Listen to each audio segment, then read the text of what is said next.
El hecho de que usted sea cristiano, eso no le exime de la prueba, ni del día malo, ni de los tropiezos, ni de las tribulaciones, ni de las aflicciones, ni de los problemas. Igualito, usted va a tener los mismos problemas que tiene una persona inconversa que no conoce a Cristo. ¿Lo viste? ¿Sabe por qué se lo demuestro? Porque Jesucristo dijo, hay del mundo y sus tropiezos, pero es necesario que vengan los tropiezos. Es necesario. Pero hay de aquel por el que viene el tropiezo. Pero es necesario, dijo. ¿Por qué? Porque así demuestras tú la fe que tengas. Vemos que también dice la palabra de Dios en Efesios, capítulo 6, versículos del 10 en adelante. Dice la palabra de Dios: por lo demás, hermanos míos, fortaleceos en el Señor Jesús y en el poder de su fuerza. Dice, vestidos de toda la armadura de Dios para que podáis resistir las acechanzas del diablo, para que podáis estar firmes contra las acechanzas del diablo. Porque no tenemos lucha contra carne ni sangre, sino contra principados, potestades, contra gobernadores de las tinieblas, contra huestes espirituales de maldad en los lugares celestes. Dice, por lo tanto, tomad toda la armadura de Dios para que podáis soportar en el día malo. Y habiendo acabado todo, estad firme. Y vuelven a decirte, estad firme. Ceñidos vuestros lomos con la verdad, vestidos con la coraza de justicia, calzados con el apresto del evangelio de la paz. Y sobre todo, la fe. Tomad el escudo de la fe, con que podáis apagar los dardos de fuego del maligno. Y dice, y tomad el yelmo de la salvación, que es un casco protector en el mundo espiritual. Y la espada del Espíritu, que es la palabra de Dios. Dice, orando en todo tiempo, con toda oración y súplica en el Espíritu, y velando en ello con toda perseverancia y súplica por todos los santos. Aquí le mencioné que el día malo le va a llegar a todos. Aunque usted tenga la armadura bien puesta, esté bien vestido, esté bien protegido, el día malo le va a llegar. Esto también lo podemos ver en la parábola que Cristo narró en Mateo capítulo 7, versículo 24, que habla de los dos cimientos. Habla del hombre que edificó su casa sobre la roca y el otro la edificó sobre la arena, sobre un vaivén. Pero si usted analiza tanto al hombre prudente, sabio, que edificó su casa sobre la roca, le vinieron las mismas pruebas, igualito, que aquel hombre imprudente, insensato, que edificó su casa sobre la arena. Dice que le vinieron lluvias, vinieron vientos. Vinieron lluvias, vinieron vientos, tres clases de pruebas. Y vinieron ríos, amén. Ríos, inundaciones de ríos. Vinieron vientos que soplaron fuerte. Y vinieron lluvias también. Esos son calamidades, tres tipos de pruebas diferentes. Usted me dirá, pero ¿cuál es el viento? El viento es cuando usted sabe que las palabras están formadas de viento, ¿verdad? Y usted está cantando, usted está alegre, quizás echando broma y de todo, y le dice, se murió tu mamá, se murió tu marido, acaba de tener un accidente tu hijo murió. Hasta ahí se acabó la cosa, inmediatamente.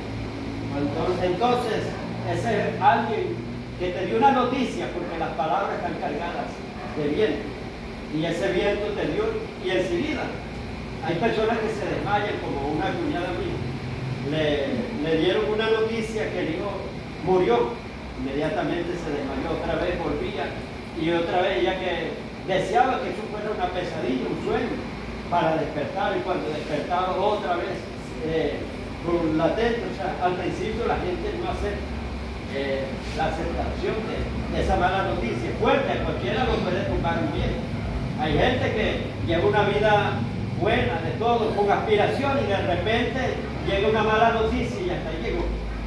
También cuando habla de ríos, a veces vienen tantos problemas encima. La Biblia habla en Isaías 59, verso 9, aunque el enemigo venga como un río, comparen el río con un enemigo. Dice, aunque el enemigo venga como un río, mas hay una promesa que el Espíritu Santo, si está contigo, levantará bandera de victoria en medio de esa situación. Entonces vemos que hay veces que usted está bien, hermano, está en paz, y de repente vienen muchas calamidades. Es un río que trae palos, trae piedras, una corriente impetuosa que te desestabiliza, tú estás firme y no hayas cómo agarrarte porque el río te lleva. O si no, trae árboles de todo, troncos, y irán contra tu humanidad. Entonces, así vienen los problemas como ríos. También habla la palabra de Dios en esa parábola, que también hay lluvias también. A veces todo te cae como una lluvia, todos los problemas en sí. Una tormenta, o sea, se te vuelve tu vida una tormenta. Tremendo. Entonces, lo único que tenemos que edificar es en la roca. Porque todo lo que se edifica en la roca, aunque venga el día malo, pero vas a prevalecer. Vas a resistir los huracanes, los tsunamis, habitando el abrigo del Altísimo, morando bajo la sombra del Omnipotente. Ese es el mejor refugio, más seguro. La gente se está haciendo búnker, se están haciendo un poco de cosas, escondiéndose, muchas cosas y terremotos que vienen de abajo. El Señor dice, ¿a dónde escaparás de mi presencia? ¿A dónde? Si te vas a los cielos, allá estoy yo. Si te metes huyendo en el mar, allá te envío la serpiente que te agarre. Y dice, y si en cualquier lugar, ¿a dónde escaparás de mi presencia? Entonces, hermano, el mejor sitio es habitar al abrigo del Altísimo. Abrigo es algo que te cubre, es una cubierta, es una cobertura. Amén. Y el que no está bajo ese abrigo está frío. Amén. En una congregación, en una iglesia, alguien puede estar en una iglesia, pero si no está al abrigo, no está orando. ¿Cómo? Usted me preguntará, ¿cómo yo hago para estar bajo ese abrigo? Orando. Si tú oras continuamente, estarás bajo ese abrigo. Quiero decirte que la protección y seguridad, los límites de protección dependen y están supeditados por la oración que tú hagas. Si tú no haces oración, no tienes cerca, estás a la intemperie. El que no ora, hermano, se levanta a la intemperie. Y usted sabe, una casa sin cerca, por ahí el maligno viene. Los atracadores, asaltantes dicen, eso está facilito, pero donde una vez un muro de contención, vende todo. Ahí ellos se desaniman, o sea, para meterse y ellos buscan lo más fácil. Como decía mi mamá, la ocasión es la que hace la broma. O sea, donde ellos ven más fácil, ellos optan por estar ahí. Entonces, vemos, o sea, que nadie está exonerado del llamado. Usted preguntará, pero aún siendo cristianos, ¿por qué tiene que venirnos pruebas a nosotros? Si tenemos que vivir una vida, o sea, vivimos una vida recta, agradable, en obediencia. Quiero decirte que Jesucristo dijo que es necesario que vengan los tropiezos. Como leímos en este pasaje que leyó el pastor Aarón, dice la palabra de Dios en Santiago capítulo 1, versículo del 2 al 7. Hermanos míos, tened por sumo gozo, o sea, sumo es lo máximo. Hermano, parece una contradicción esto que está diciendo la palabra. Tened por sumo gozo cuando halléis diversas pruebas. O sea, que tú estés contento, tú estés gozoso cuando tienes cantidades de problemas. Eso parece algo antagónico, opuesto, contrario. Eso parece una contradicción, es como una contradicción. ¿Quién está contento, hermano? Con cantidades de problemas. Entonces, pero el hombre de Dios, el varón de Dios, el que descansa en Dios, dice, Señor, esta es una oportunidad que voy a crecer. ¿Qué me quieres enseñar con esta prueba? Cuando una prueba le viene a usted, usted tiene que preguntarse el origen de esa prueba. ¿Quién la provocó? Si usted mismo por sus pecados, por su ignorancia, por sus errores que cometió, o si de pronto Satanás lo está atacando o le están echando brujería, o sea, lo están atacando ilegalmente, o si de pronto es Dios que también lo está poniendo a prueba. Porque Dios también, hermano, Dios también pone a prueba. Amén. Amén. Por ejemplo, dice que Jesucristo fue llevado en el desierto por el Espíritu Santo, dice, y el Espíritu, está con E mayúscula, el Espíritu Santo, llevó a Jesús al desierto, ¿para qué? Para ser tentado. O sea, ustedes están aprendiendo aquí, uno les da la palabra, y esta es pura teoría lo que yo les estoy dando, pero después le viene la práctica. Es como, por ejemplo, en un liceo, un colegio, en la universidad. El que estudia le da teoría, pero después, bueno, vamos a hacer aquí un examen para probarlo el conocimiento, como están ustedes. O sea, usted puede hablar de fe, puede contarle testimonio a la hermana, a la otra. Yo soy una mujer de fe, a mí no me atribulan las pruebas, yo me remito a cualquier cosa. Pero después cuando venga la prueba, ahí se va a saber que tú no eres lo que dices, ni lo que hables, ni lo que prediques. Tú eres lo que haces. Eso es realmente lo que eres tú. O sea, las pruebas es el termómetro que marca tu fe. Las pruebas es el gimnasio donde se desarrolla el músculo de la fe. Las pruebas y las tormentas son las que hacen a los mejores marineros. Amén. Son las que forman tu carácter también. Claro, en la prueba pueden suceder dos cosas. O caes derrotado o entras en victoria.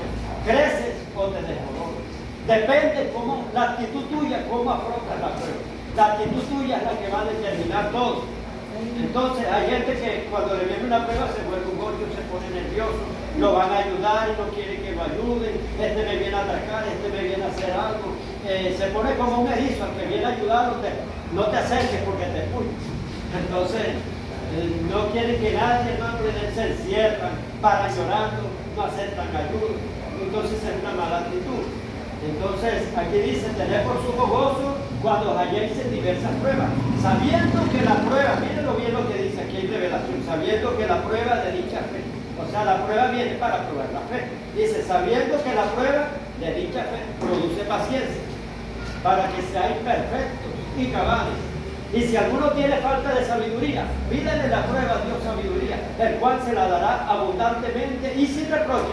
Eso sí, pida no dudando, porque el que duda es semejante a la onda del mar, que es arrastrada un vaivén del viento para allá. ¿Qué son las ondas del mar? Son las circunstancias. El viento se pega por aquí y te mueve. Entonces, como Pedro iba caminando. ¿Quién es? Es un fantasma. Digo, no, soy yo, Jesús, ven. Y cuando Jesús lo llamó, él fue alegre, caminando en la sala. ¿Por qué? Porque iba mirando a Jesús, el autor y consumador de la fe. Dice la palabra de Dios en Hebreos 12:2, puesto los ojos, la mirada, la confianza, la seguridad, la fe, el amor en Jesús, el que es autor y consumador de la fe. O sea, Cristo fue el que inventó la fe, el que creó la fe. El Amén. Sí. Y dice la palabra en 2 Corintios 5:7 que no andamos por vista, sino por fe. Y él caminó por fe y caminó. Muchos critican a Pedro porque hay un espíritu criticón que no ve lo bueno sino lo malo. No, hombre de poca fe, se hundió y ponen de ejemplo, el mal ejemplo a Pedro. Pero siquiera caminó unos pasos, hermano. ¿Quién ha caminado en el agua después de Jesús? Nadie, hermano. Amén. Y se vio que caminó bastante, porque cuando ya llegó a donde Jesús se estaba hundiendo, o sea, empezó el enemigo, el viento, las circunstancias, se movía y él tuvo miedo, la marea empezó a crecer y él le quita los ojos a Jesús y se lo puso a las circunstancias. Y cuando se lo quita Jesús, él se empezó a hundir. Y dijo, Señor, sálvame porque perezco. Y ya estaba cerca, que vino Jesús, le dio la mano y lo salvó. Había caminado bastante, hermano. No, entonces era un hombre de fe. Jesús no oraba con cualquiera. Jesús decía, Pedro, Juan y Jacobo, Santiago, que es lo mismo. Con esos tres era que oraba. Amén. Ese era el círculo predilecto de Jesús, porque hay que unirse con gente de fe. Porque Jesús sabía que la fe y el temor son polos opuestos. Donde hay bastante miedo, pero demasiado, se va la fe. Y donde hay buena fe, el miedo tiene que irse. No pueden convivir juntos, son polos opuestos. Entonces, hasta para orar, usted tiene que estar con un grupo, o sea, que tenga fe, que tenga... Mire, Jesús vino y echó a toda la gente que estaba ahí cuando Tabita Cumi, la muchachita murió. Y entonces viene él y la gente estaba ahí, y él los mandó a salir a todos. ¿Con quién se quedó? Con Pedro, Juan y Jacob. Por eso fue. Oró por la niña y la niña, Jesús se cuidaba de eso y era el Hijo de Dios. Dice que hizo pocos milagros en su tierra a causa de la duda, de la incredulidad de la gente. Entonces, vemos que la fe, hermanos, deben de unirse con gente de fe. Por eso es que dice, pida con fe, no dudando, porque el que duda es semejante a la onda del mar que es arrastrada por el viento es la circunstancia, que están de acuerdo como vaya el tiempo. Vemos, o sea, que si tienen problemas, no voy a la iglesia. ¿Por qué? El pastor le pregunta, ¿por qué no? Pastor, usted supiera los problemas que yo tengo. O sea, las circunstancias terminan venciendo. Miren, las circunstancias pueden venir a afectarte, pero no te pueden controlar. No te dejes controlar. Sí te afectan, porque tienes un dolor, tienes algo, te están afectando. Pero te dicen, voy para el servicio así. Como decía el rey David, una cosa le he pedido a Jehová y esta buscaré, que esté yo en la casa de Jehová todos los días de mi vida, Salmo 27, Amén. para contemplar su hermosura, para trabajar, inquirir en su santo templo. ¿Por qué? ¿Qué beneficio, qué resultado me da de eso? Dice, porque Él me esconderá en su tabernáculo, en el día del mal, en el día malo, Él me guardará y dice, y sobre una roca, y en oculto y reservado de su morada me guardará el mejor escondite del pueblo. La presencia de Dios. Y en oculto y reservado de su morada me guardará, y sobre una roca bien alto me pondrá, y levantará mi cabeza sobre aquellos problemas que me rodeaban. Estaré más alto que el problema. Dios me elevará tanto que ese problema quedará pequeño y aislado. Amén. Amén. En la presencia de Dios se van todos los problemas.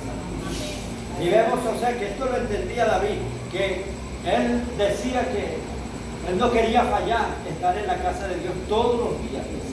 ¿Por qué? Porque eso tiene beneficio. Pero si tú te quedas en tu casa, y no por criticar ni nada, pero si de pronto la señora que dijo que tenía el dolor de cabeza hubiera venido aquí, Dios se hubiera glorificado más que estando en su casa.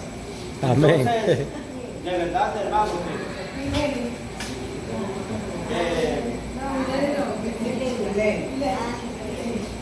está aquí. No, está allá, en su casa. Sí, entonces vemos que siempre van a venir las pruebas, pero cuando venga la prueba, ¿qué tiene que hacer usted? Hacerse una pregunta, Señor, esta prueba yo mismo la provoqué, mis errores, porque los errores de uno, hermano, le traen consecuencias. Lo que tú siembres, eso recoge. La ley de siembra y cosecha, la ley de causa y efecto, la ley de la reciprocidad, la ley de trabajo. Y la ley de causa y efecto, todo principio, si es malo, que es malo, te va a traer una consecuencia. Entonces, tú tienes que preguntarte si tú has cometido un error. El número uno, si ha venido de parte tuya. Como decía el rey David, mis propias maldades, mis propios errores me han alcanzado. Decía el rey David. Que cometió una vez un error y todo eso lo alcanzó a él. Que hasta le dio dolor en los huesos, Salmo 31. Salmo 32.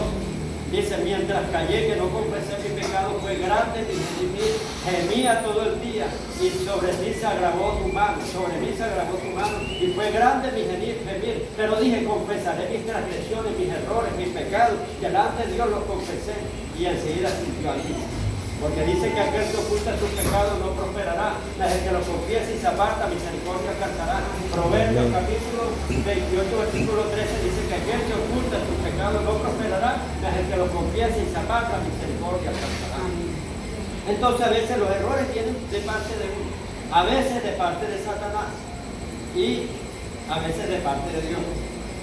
El problema que le ocurrió a Job, toda esa prueba, pregunto yo esta noche, vendría de parte de quién? De nuestro Señor Jesucristo. De nuestro Señor Jesucristo, amén. La hermana tiene bastante revelación, amén. Eso es correcto, no se lo reveló Carmen Isaac. ¿Sabe por qué? Porque Job no conocía a Dios, hermano. Job era un hombre bueno, era un gran maestro, enseñaba a mucha gente, pero tenía pura teoría, no tenía práctica. Es como cuando usted está en una empresa, usted es el empleado número uno, pero hay un problema que usted no conoce al dueño de la empresa, al que fundó la empresa. Así estaba Job, hermano. ¿Y sabe por qué se lo compruebo por la palabra? Porque a lo último Job termina diciendo, hablaba cosas que no entendía. Dice Dios, ahora yo voy a hablar y tú me vas a escuchar y me vas a responder. Porque Job creía que Dios lo había enfermado, creía muchas cosas. Pero el que lo había enfermado era Satanás. Amén. Porque dice, salió Satanás de la presencia de Dios e hirió a Job con una sarna maligna. Amén. Claro, Dios permitió. Esa prueba Dios la permite. Porque él fue a pedirle permiso a Dios. Y Dios vino y le dijo, bueno, está bien. Dios le dijo, te lo suelto ahí, pero eso sí, no lo vayas a matar, no toques su vida, toca todo lo que tiene. Pero la vida de él, ni te vayas a meter con eso. Y entonces vemos que ¿por qué Dios permite esa prueba? Dios mismo. Porque Job no conocía a Dios. Cuando a lo último, viene Dios y le dice a Job, ahora yo voy a hablar y tú vas a escuchar y me vas a responder todas las preguntas que yo te haga. ¿Cómo se forman los huesos dentro de la matriz de la mujer? ¿Cómo? ¿Sabes tú el camino de las tinieblas para que la lleves a sus límites. Dice, ¿sabes tú cuál es el camino de la luz? Y empieza a hacerle preguntas difíciles que Job quedó corchado. No supo entender nada, responder. Digo, Señor, hablaba cosas absurdas que ni siquiera entendía. Más ahora mis ojos te ven, tengo un encuentro, te estoy conociendo ahora, Señor. Ahora es que te conozco, pero yo no te conocía. Dice, hablaba cosas que ni siquiera entendía. Más ahora mis ojos te ven. Pues tuvo un encuentro personal en medio de la miseria, en medio de la enfermedad. Hay gente que no conoce a Dios, hermano. Anda, hermano, con una nave, con su carro, andan millonarios de todo. Por eso es que dicen que es difícil que un rico entre en el reino de los cielos. Por eso, porque su Dios es el dinero, todo lo soluciona, se le enferma un hijo, no importa, llévalo, no oran en la sanidad ni nada. Tienen hambre, su Dios, dinero, todo lo soluciona, no tienen un consejo. Pero vemos que en medio de la adversidad, usted no tiene nada, está en un desierto que es donde hay pura arena, usted no puede comer arena, y está a la intemperie del sol. Quiere echar mano de algo, no hace falta estar en un desierto, hermano, en el del Sahara o en los demás desiertos. Usted a veces en su casa, en un desierto, cada quien está por allá. Hay veces hay casas que ninguno se habla el uno con el otro, cada quien está con su celular, en un mundo entretenido y de todo. Nadie se ayuda unos con los otros. Y hay veces que usted dice, me hace falta un bolívar para completar. Yo guardé un billete aquí, cuando lo va a ver, ni un bolívar encuentra, echa mano, está en un desierto, hermano, en un peladero, no encuentra nada. Y es cuando dice, oh, y ahora ¿quién podrá ayudarme? Y empieza, llega Jesús colorado, el que tiene la sangre poderosa, hermano. La sangre de Cristo tiene poder. Amén. Llega y lo ayuda, hermano. Dice todo, de cierto, todo aquel que invocar el nombre del Señor Jesús será salvo. Porque no hay otro nombre dado a los hombres en el cual podamos ser salvos. Y no hay otro intermediario, intercesor entre Dios y los hombres, sino Cristo. Amén. Y dice que en ese nombre hay poder, en el nombre de Jesús. Y Cristo te libra de todas las tribulaciones. Amén. Entonces, vemos que hay pruebas que Dios las permite para que tú lo conozcas. Pero las pruebas que envía Dios no son destructivas. Amén. Es para promoverte. Y si tú no entiendes, te quedas en el mismo nivel. Las pruebas de Satanás son devastadoras, para destruir, para matar, para asolar a cualquier persona. En cambio, las pruebas de Dios, como dice la palabra de Dios en 2 Corintios 4:17, porque esta leve tribulación, son leves tribulaciones, que son momentáneas, son temporales, pasajeras, dará como un resultado cada vez más y excelente peso de gloria. A Job le vino un peso de gloria, porque dice que la gloria postrera de Job, que el estado de Job postrero llegó a ser mejor que el primero. Tuvo al doble, Dios le devolvió al doble todas las cosas y se cumple. Bienaventurado el varón que soporta la prueba, porque cuando haya resistido, recibirá la corona de Dios. Amén. Amén. Entonces, si tú soportas la prueba, sales victorioso, Dios te promueve. Ya, hermano, tú pasas a otro nivel, totalmente diferente. Entonces, cuando las pruebas son del diablo, usted tiene que reprenderlo. Amén. Hacer guerra espiritual, porque Dios te ha dado autoridad para echarlo fuera. Dice la palabra de Dios en Lucas 10:19, os doy poder, autoridad, dijo el Señor Jesús, para hollar serpientes, serpiente Satanás, la serpiente antigua llamada Diablo y Satanás, que se metió en el huerto del Edén. Escorpiones es toda simbología de demonios de todos los rangos que existen. Fuerzas contrarias, satanistas, hechiceros, todo lo que exista por ahí, para psicólogos, de todo, que quieran atacar. Y dice, y nada os dañará. Dios te garantiza que nadie te va a dañar, porque Él te ha dado poder y autoridad. Hechos 1:8 dice, pero recibiréis poder cuando haya venido sobre vosotros el Espíritu Santo y me seréis testigos. Amén. Cuando somos hijos de Dios, que aceptamos a Jesús de corazón, le seguimos, usted tiene autoridad, usted tiene poder, usted tiene imagen y semejanza de Dios. Es imagen y semejanza de Dios. Dios lo dota y lo capacita, hermano, de una acción de multiplicación para reproducir. Usted no es estéril. Amén. También lo sella con bendición. Amén. Lo hace fructífero. Y le da gobierno para que gobierne sobre las circunstancias. Porque al hombre le dio señoret sobre toda la tierra. Le da autoridad, sino que esa autoridad, hermano, tú tienes que echar mano de ella. Amén. Y se te tiene que revelar cuando tú llegas a ser hijo de Dios. Porque, quiero decirle algo, no todos son hijos de Dios. Jesús dijo quiénes eran los hijos de Dios. Los hijos de Dios, dice la palabra de Dios en Juan capítulo 2, sí, versículo 2. Y a todos los que le recibieron, le dio potestad y autoridad de ser hechos hijos de Dios. Confírmeme si es 1:12, creo que es 1:12. 1:12, dice. Y a todos los que le recibieron, que reciben a Cristo, que hacen la oración de fe, les dio potestad de ser hechos hijos de Dios. Usted dirá, ¿dónde está eso en la Biblia de la oración de fe? Aparece en Romanos capítulo 10, versículos del 9 al 10. Habla. Este es el evangelio que predica. Esta es la palabra. Esta es la palabra de fe que predicamos. Que si confesares con tu boca, y esta es la palabra de fe que predicamos. Que si confesares con tu boca, o sea, públicamente, que Jesucristo es el Señor, y creyeres que Dios le levantó de los muertos, que resucitó, serás salvo. Porque con el corazón tú vas a creer para justicia, mas con la boca vas a confesar para la salvación. Y dice, de cierto, todo aquel que invocar el nombre del Señor Jesús será salvo. Pero ¿cómo creerán en aquel de quien no han oído? ¿Cómo oirán si no hay quien les predique? Esto es lo que estamos haciendo. Hermosos son los pies de aquellos que anuncian la paz del Evangelio. Entonces, Amén. hijos de Dios son aquellos que le reciben, que deciden vivir conforme a la palabra. Vemos, o sea, que Jesucristo dijo quiénes eran sus verdaderos hermanos. Cuando lo vinieron buscando, la mamá y los hermanos de Jesús, ahí te buscan, dijo, un momento. Mi madre y mis hermanos son los que hacen la voluntad de mi Padre. Yo no tengo hermanos desobedientes. ¿Para qué me llamáis Señor, Señor, si no haces lo que yo digo? Y no todo el que me dice Señor, Señor, entrará en el reino de los cielos. Una mujer se quedó asombrada cuando lo veía predicando, le decía, bienaventurados los pechos que te dieron de mamar. Y él dijo, no, mujer, más bien bienaventurado el que oye la palabra y la vive y la pone por obra. Amén. Entonces, tenemos que ser hacedores de la palabra, no solamente los oidores. Tienes que negarte a ti mismo. Hay gente que viene predicando live y hoy en día las predicaciones son live. Eso lo puedes dejar poco a poco, si tú fumas, si tú haces esto, si tú bebes poco a poco. Cristo presentaba el Evangelio como era. Si aceptaban, aceptaban, y si no aceptaban, no aceptaban. Él no venía disfrazando las cosas ni maquillándolas. Él decía, el que quiera, no estoy obligando a nadie. El que quiera, decía Jesús. Y si quiera ser mi discípulo, tome su cruz y se muere. Ustedes saben que a los muertos le ponen una cruz en el cementerio. La cruz es simbolismo de muerte, donde murieron. Tienes que morir a tu vida. Dice que el que quiera venir en pos de mí, tome su cruz y niéguese cada día.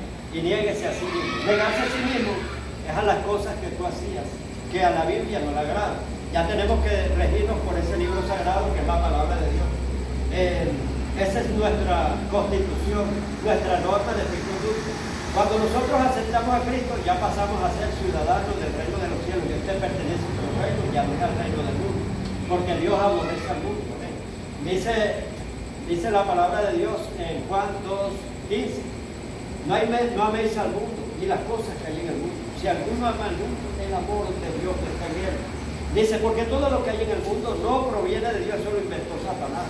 Todas esas placeres, pompas y cosas ahí, o sea que la gente muere en drogadicción, muere alcohólica, muere un poco de cosas. Dice, porque todo lo que hay en el mundo yo no lo inventé, no proviene de Dios, yo no lo creo. Dice, la vanagloria de la vida, los deseos de la carne, los deseos de los ojos. Y el mundo pasa en sus deseos, pero el que hace la voluntad de mi Padre vive y permanece para siempre. Santiago 4:4, oh almas adúlteras, le llama adulterio. Adulterio no es irse a acostar con una mujer solamente y engañar a la esposa de uno, no. Es engañar, serle infiel a la palabra. Vemos que Adán y Eva cometieron adulterio espiritual allá en el huerto del Edén. Dice, oh almas adúlteras, ¿no saben que la amistad con el mundo es enemistad contra Dios? Y dice, y el Espíritu que Él ha hecho morar en nosotros nos anhela celosamente. Pero hay algo que dice, oh almas adúlteras, ¿no sabéis que la amistad con el mundo es enemistad contra Dios? Contra Dios te vuelves enemigo del mundo, enemigo de Dios. Es tremendo ser enemigo de Dios. Porque dice la Biblia en Job, ¿quién se ha endurecido contra mí? Y dice que Dios resiste a los soberbios y da mayor gracia a los humildes. Entonces Dios los rebelde. ¿Quién es un rebelde? Que quiere llevarle la contraria a la palabra. Entonces tenemos que ser sumisos, dice la palabra de Dios. Recibir con mansedumbre la palabra de Dios implantada, la cual puede salvar nuestras almas. Dice, por lo tanto, Santiago 1:21, desechando toda inmundicia y abundancia de malicia. Eso lo está predicando por esto. O sea, que la gente tiene una malicia, un prejuicio. Desechando toda inmundicia y abundancia de malicia, recibir la palabra de Dios con humildad, con mansedumbre, la cual puede salvar nuestras almas. La palabra de Dios. Amén. Entonces, hermanos, nos vamos a salvar si somos obedientes, si decidimos vivir por ese libro. Pasamos a ser ciudadanos del reino de los cielos. Ya es esa constitución. Cuando usted va a Estados Unidos, allá usted no va a aplicar la constitución de aquí. Allá dice, no, ya, esta constitución no vale. Amén. Si no es la de Estados Unidos, tiene que sujetarse allá. Entonces, si decidimos ser ciudadanos del reino de los cielos, tenemos que estar bajo esa constitución. Hablar un idioma diferente a las vulgaridades espirituales. Le dirán, pero el pastor llegó con todo. No, hermano, no hay que disfrazar la palabra, hay que hablar claro. Entonces, eso tiene un idioma, el reino de los cielos, un idioma diferente. Que ustedes vean que usted es un hermano. Bueno, Dios les guarde y les bendiga. Vamos a dejar. Amén.